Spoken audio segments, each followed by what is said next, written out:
শুনে যেতে চেয়েছেন, দেখে যেতে চেয়েছেন। দুঃখ এবং পরিতাপের বিষয়, বাংলাদেশের সরকারগুলো এই কথা রক্ষা করতে পারে নাই।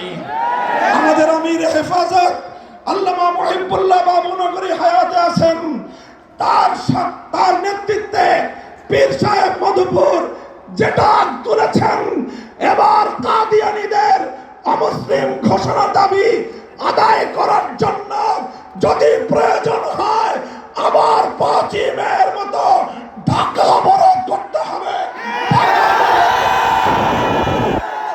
শুধু ঢাকা নয়, প্রয়োজনে জাতীয় সংসদের দিকে লং মার্চ করতে হবে, অবরুদ্ধ করতে হবে, সকল রাজনীতি বন্ধ করে দিতে হবে, পার্লামেন্ট অচল করে দিতে হবে, সচিবালয় বন্ধ হয়ে যাবে, বাংলাদেশ থমকে দাঁড়াবে।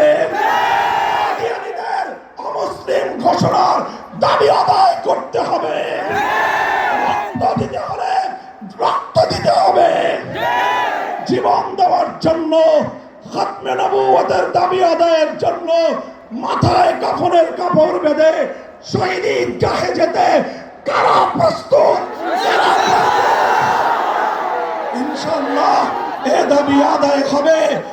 আর যদি সরকারগুলো দাবি আদায় করতে ব্যর্থ হয়, আগামী দিনে আমরা পার্লামেন্ট গঠন করব, আমরা ক্ষমতায় যাব, আমরা কাদিয়ানীদেরকে জাতীয় সংসদে আইন পাস করে কাফের ঘোষণা করব, অমুসলিম ঘোষণা করব ইনশাআল্লাহ। নাসরুম মিনাল্লাহি ওয়া ফাতহুন করিম।